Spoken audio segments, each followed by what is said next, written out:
Selamat siang semuanya, perkenalkan saya Desi Ari Andriani, CGP Angkatan 10 dari SD Pius Pemalang, Kabupaten Pemalang, Jawa Tengah. Pada kesempatan kali ini, saya akan melaksanakan kegiatan percakapan pra-observasi bersama rekan saya. Saya, Kristi Ruri Novitasari, dari SD Pius Pemalang, mengampu kelas 5.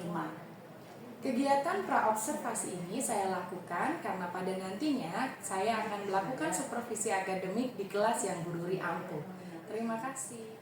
Selamat siang Bu Ruri. Selamat siang Desi. Apa kabar Bu Ruri? Luar biasa, sehat. Ini kita mau ngobrol-ngobrol dulu. Jadi kan nanti kan sebentar lagi akan ada supervisi nih Bu. Ya, supervisi itu kan dilakukan untuk mengetahui dan mengevaluasi jalannya proses pembelajaran yang akan dilakukan Bu Ruri. Nah, sebelum supervisi dilaksanakan, kali ini saya ingin berbincang-bincang dengan Bu Ruri berkaitan dengan pra-observasi. Pra-observasi ini tujuannya untuk mengecek kesiapannya Bu Ruri sebelum kita melakukan kegiatan supervisi atau pembelajaran yang akan saya amati. Jadi ada beberapa pertanyaan yang ingin saya sampaikan ke Bu Ruri. Ya. Yang pertama, apa tujuan pembelajaran yang ingin Bu Ruri capai pada pembelajaran yang nantinya akan diobservasi? Baik Bu, kebetulan nanti saya akan mengambil pelajaran IPAS dengan tujuan pembelajaran anak-anak dapat mengidentifikasi sifat-sifat cahaya dan keterkaitannya dengan indera penglihatan. Oke, jadi tujuannya mengidentifikasi sifat-sifat cahaya dengan mengaitkannya dengan indera penglihatan gitu nggih? Iya Bu. Oke. Lalu pertanyaan yang kedua Bu Ruri. Area pengembangan apa sih yang ingin Bu Ruri capai pada pembelajaran tersebut? Baik. Saya inginnya itu dalam kelas semuanya terengkuh begitu Bu. Jadi dari aspek pengetahuan, lalu keterampilan, kemudian sikap. Jadi kalau semua aspek tersebut itu bagus, saya rasa tujuan pembelajaran akan tercapai. Tetapi saya fokusnya di sini mau ke keaktifan anak-anak Bu. Oke, lebih ke keaktifan anak-anak ya. Ya. Oke, berarti merengkuh secara pengetahuan, sikap, keterampilan, namun memang lebih fokus ke keaktifannya anak-anak. Betul Bu. Saat pembelajaran. Oke, baik. Lalu Bu Ruri, strategi apa yang disiapkan Bu Ruri dalam pembelajaran yang Bu Ruri rancang itu? Baik, sebelum pembelajaran tentu kita menyiapkan hal yang berkaitan pada pagi harinya ya Bu. Mulai dari model, metode, kemudian medianya. Kalau model pembelajarannya saya memakai cooperative learning Bu. Itu saya matchkan dalam dinamika kelompok atau kelompok belajar. Kemudian metode belajarnya ada diskusi, pengamatan, praktek, dan yang terakhir adalah penugasan Bu. Oke. Kemudian media pembelajarannya supaya anak-anak lebih fokus lagi, saya memakai PPT. Lalu karena kaitannya dengan sifat-sifat cahaya Bu, saya memakai kertas dan lilin, lalu air dan gelas. Oke, luar biasa Bu Ruri. Tadi ada modelnya menggunakan cooperative learning. Betul. Metodenya juga menggunakan diskusi, pengamatan langsung, praktek, dan penugasan. Okay. Serta medianya itu tadi luar biasa, ada PPT-nya, ada kertas, lilin, air gitu ya. Ya. Oke, ada gelas juga. Baik Bu Ruri. Berdasarkan rancangan yang tadi Bu Ruri sudah sampaikan, lalu kapan nih Bu Ruri akan melaksanakan rencana tersebut? Baik Bu, saya merencanakan observasi ini di hari Senin tanggal 29 Juli 2024 pada jam pertama dan jam kedua. Oke, jam pertama dan jam kedua. Baik, berarti nanti hari Senin tanggal 29 Juli 2024 jam pertama dan kedua saya akan masuk ke kelas Bu Ruri untuk melaksanakan pengamatan saya atau observasi untuk mengamati dan mencatat hal-hal apa saja yang terjadi saat proses pembelajaran yang Bu Ruri ampuh di kelasnya Bu Ruri gitu ya. Ya, Bu. Oke, baik Bu Ruri.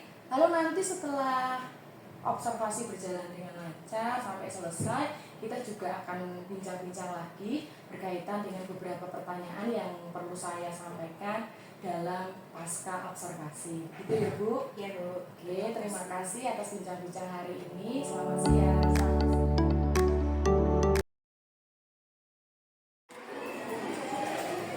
Baik, selamat pagi anak-anak.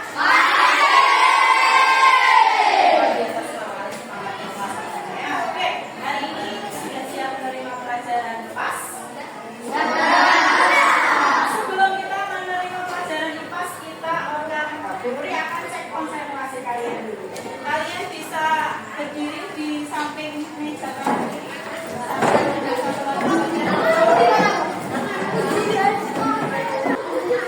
Perhatikan, nanti kalau Bu Nuri bilang kanan berarti gesernya satu lompatan ke kanan. Kanan. Ya. Ya. Kalau ada kiri berarti kanan, kiri. Ya. Oke, siap. Konsentrasi. Ya, 1, 2, 3. Kiri. Oh, kiri sama kanan aja enggak itu ya. Kanan. Kanan kiri. Oh, ayo, kanan kiri dulu. Sekali lagi. Kiri kanan. Oke, tepuk tangan buat kalian. Duduk, silakan duduk. Baik. Yang pertama kita akan nanti belajar bersama cahaya dan suara. Cahaya dan suara. Cahaya pasti kalian sudah lihat di sekitar kita tentang cahaya. Apakah sama dengan sinar? Cahaya dan sinar apakah sama? Sama tapi menghasilkan cahaya. Kalau Bu Nuri menyebutkan matahari, itu menghasilkan apa? Cahaya.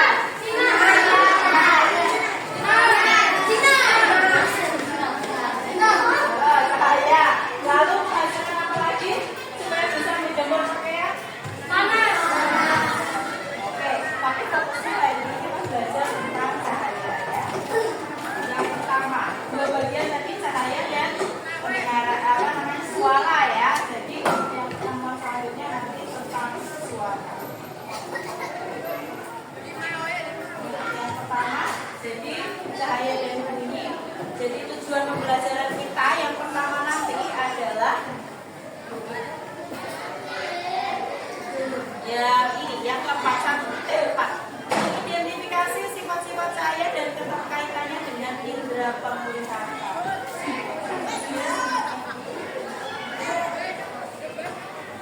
Yang akan kita pelajari ini yang tadi sudah Guru sampaikan di cahaya ini, kita akan mengetahui sifat-sifat cahaya kemudian dalam fokusnya indera penglihatan. Jadi nanti kita akan belajar tentang sifat-sifat cahaya dulu. Setelah itu indera penglihatan. Apa indera penglihatan kita? Mata. Kita akan belajar nanti tentang bagian-bagian dari kelompok 3, kelompok 4, kelompok 5. Nah, setelah ini kalian bisa duduk berkelompok, tuliskan bahas langkah-langkah dan hasil pengamatan yang kalian sudah ketahui. Dan bahannya apa saja? Bahan-bahannya apa aja? Ada yang tahu? Ayo, ada yang tahu nggak? Percobaan satu apa ya? Kertas. Terus lilin korek api. Maksudnya spasi-spasi. Nah, di situ berarti yang nanti membuktikan sifat cahaya yang apa. Jadi ada apa ini? Lilin. Korek api. Korek api zaman dulu. Kertas. Ini kertas sudah dilubangin dulu. Yang lubangnya itu benar-benar sama. Kecil ya. Nanti kita tolong dinyalakan lilinnya, diletakkan di sini. Kemudian 3 temannya memposisikan ini harus berlubang sama. Lubangnya harus sama. Ya. Oke. Mulai bisa? Sudah.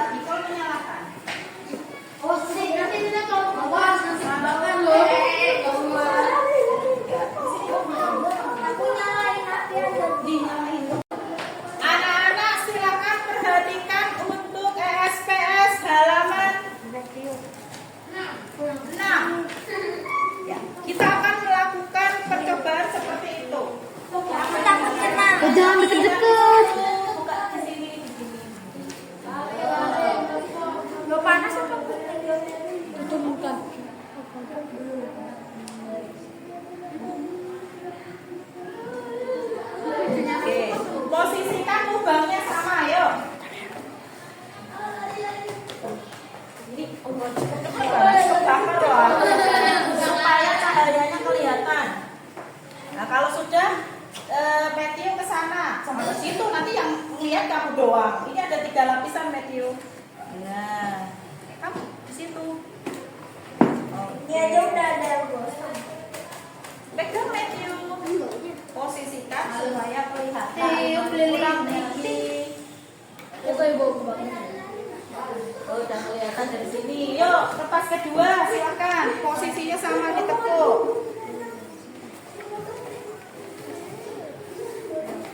Udah belum bu? Ya, sampai pas harusnya. Udah. Rafa, kamu terus geser ke sini. Posisinya harus sama. Posisinya sama. Kamu ke sini. Posisi guru yang lepas ke. Oke.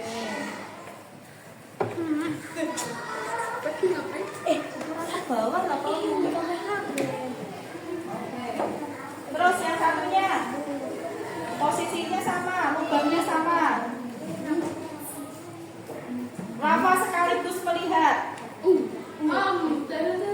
Rafa perhatikan, kalau lubangnya ini dibuat ukuran sama dan letaknya sama, apakah terlihat api yang ada di sana? Tidak bu. Kelihatan Tidak. Ya berarti kurang pas. Tidak kurang pas bu. Niat Matthew. Orektor yang pas bu. Korektor yang pas. Mantap orektor. Terlihat? Terlihat dikit bu.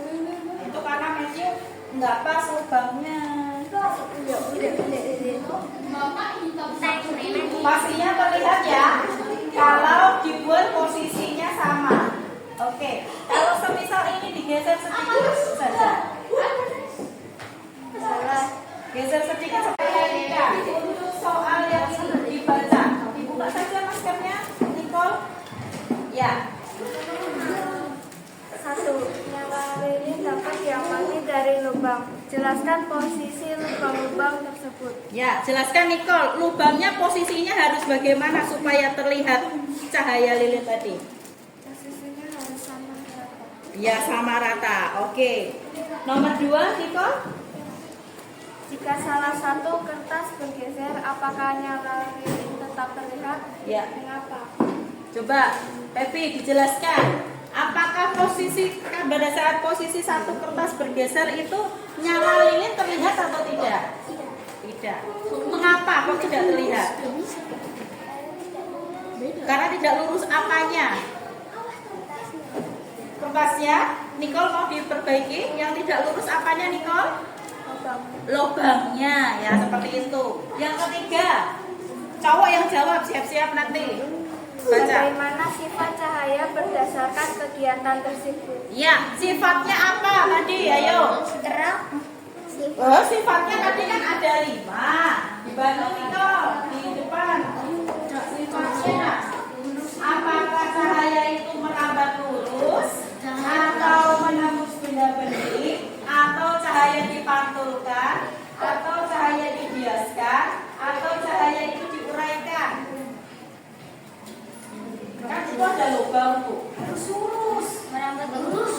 Nah, Merambat lurus. merambat lurus berarti sifatnya diperjelas, Rafa. Cahaya dapat merambat lurus. Oke, terima kasih. Tepuk tangan untuk kelompok 3. Baik anak-anak, untuk pembelajaran hari ini sudah selesai. Kita hari ini belajar tentang sifat-sifat cahaya. Apa saja sifat-sifat cahaya? Yang pertama, yang kedua, yang ketiga, empat, lima, jadi sifat-sifat cahaya ada berapa? 5. Karena kalian sudah mengerti tentang pembelajaran hari ini, nanti untuk PR di rumah kalian mengerjakan untuk SPS halaman 8. Oke, terima kasih. Semangat selalu untuk belajar. Tuhan Yesus memberkati.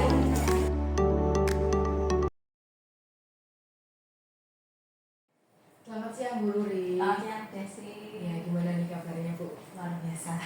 Ya, tadi kita sudah mengamati bersama jalannya pembelajaran di kelasnya Bu Ruri.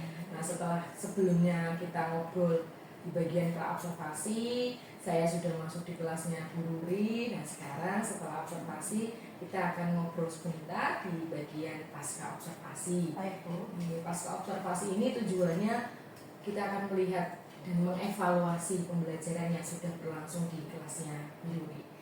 Ya, di sini saya akan memberikan beberapa pertanyaan terkait jalannya observasi tadi yang sudah saya amati. Yang pertama, bagaimana sih perasaannya Bu Ruri setelah melaksanakan kegiatan observasi atau kegiatan pembelajaran di kelasnya Bu Ruri? Baik Bu. Perasaan saya setelah menjalani observasi ini sangat senang Bu, karena dengan mengikuti kegiatan seperti ini saya tambah ilmu, tambah pengetahuan supaya kedepannya itu lebih baik lagi. Oke, ya berarti positif ya. Ya. Oke, positif. Ya, lalu pertanyaan yang kedua Bu, bisa diceritakan kembali, minta tolong arena pengembangan dan langkah-langkah apa yang sudah dilakukan Bu Ruri di pembelajaran tadi. Oke, baik Bu. Untuk arena dan langkah-langkah pembelajaran yang sudah saya laksanakan di kelas 5 terkait pelajaran IPAS yang sudah saya laksanakan tadi, itu ada 3 aspek, kebetulan dari pengetahuan, keterampilan, dan juga sikap. Nah, yang sudah saya laksanakan itu dari segi pengetahuan, itu awalnya saya sudah berdiskusi dengan anak tentang materi pembahasan yang kita capai pada materi hari itu. Kemudian untuk keterampilan, tadi saya langsung mengajak anak untuk membuktikan sifat-sifat cahaya dengan percobaan sederhana. Kemudian yang ketiga dari segi sikapnya, saya bisa melihat keaktifan anak. Jadi bagaimana mereka sudah memahami materi, kemudian sudah mempraktekkan, lalu sikapnya dia untuk mempresentasikan hasil dari pengamatan itu seperti apa. Ya, luar biasa ya Bu Ruri ya. Tadi ada 3 aspek ya Bu Ruri ya. Ada pengetahuan, keterampilan, dan juga sikap. Oke. Lalu yang ketiga Bu Ruri, menurut Bu Ruri setelah tadi diceritakan arena pengembangan dan langkah-langkahnya, arena mana saja nih yang sudah dilaksanakan dengan baik? Puji Tuhan, dari ketiga aspek itu arena pengembangan sudah saya laksanakan. Termasuk di awal pembelajaran saya sudah melakukan ice breaking, kemudian setelah selesai saya refleksi bersama anak-anak, kemudian yang terakhir evaluasi juga sudah saya laksanakan. Saya Bu Ruri ya, tadi sudah ada refleksi juga, ada evaluasi juga. Nah, berdasarkan pembelajaran yang tadi sudah berlangsung, kira-kira ada kekurangan atau kendala yang dihadapi atau tidak? Kalau kekurangan dan kendala pasti ada ya Bu ya. Tidak mungkin 100% pembelajaran langsung anak-anak langsung menguasai seperti itu. Titik fokusnya untuk yang kekurangan itu memang kita menemui anak yang sebelumnya memang sudah belajar, sudah mengetahui materi tersebut. Jadi pada saat kita menerangkan diskusi, sebaliknya Bu, kadang dia merasa enggan, atau ada beberapa anak yang malah aktif sekali karena sudah mengetahui materi tersebut. Lalu untuk yang anak-anak dengan gaya belajar visual seperti itu, ya memang mereka fokusnya, aktifnya itu bukan ke buku tetapi kepada slide. Seperti itu, peristiwanya seperti ini. Jadi mereka aktifnya malah dari melihat slide itu kemudian menggabungkan ke peristiwa yang terjadi di lingkungannya. Seperti itu. Ya. Kira-kira nih Bu, menurut Bu Ruri mengapa sih hal tersebut bisa terjadi? Ya, berarti seperti yang saya sampaikan tadi Bu, berarti ini terkait dengan gaya belajar anak-anak. Seperti itu. Jadi memang di tahun ajaran baru ini saya belum sepenuhnya untuk mengetahui mana anak yang gaya belajarnya itu auditori, kemudian visual dan kinestetik. Ya, jadi ini butuh nanti evaluasi ke depan. Oke, adaptasi dulu ya dengan anak-anak ya. Betul sekali. Lalu apa rencana ke depannya supaya pembelajaran yang nantinya akan Bu Ruri lakukan itu lebih baik lagi? Oke. Kalau saya merasa di pembelajaran IPAS ini berhasil Bu ya, yang tadi. Tetapi ini akan saya laksanakan di mata pelajaran yang lain yang sekiranya itu membebani anak Bu, seperti matematika atau mungkin malah bahasa Jawa seperti itu. Jadi sekarang kalau anak-anak hanya mendengar ceramah tuh seperti bosen Bu. Jadi saya akan laksanakan apa yang sudah saya lakukan di pelajaran IPAS. Ya, jadi intinya supaya tetap menarik ya pembelajarannya ya. Oke. Kapan nih akan melakukan perubahan terkait rencana yang tadi Bu Ruli sampaikan? Baik, berarti untuk nanti semester ini tentunya ya Bu, minggu depan semoga saja semua pembelajarannya sudah sama seperti itu. Oke, mudah-mudahan apa yang Bu Ruli rencanakan dapat realisasi dengan baik. Ya. Oke Bu Ruli, itu tadi beberapa pertanyaan pasca observasi yang saya ajukan. Terima kasih banyak. Semoga kedepannya sekolah kita bisa memberikan pendidikan yang terbaik untuk anak-anak didik kita. Amin. Terima kasih juga ilmunya Bu Desi. Selamat siang.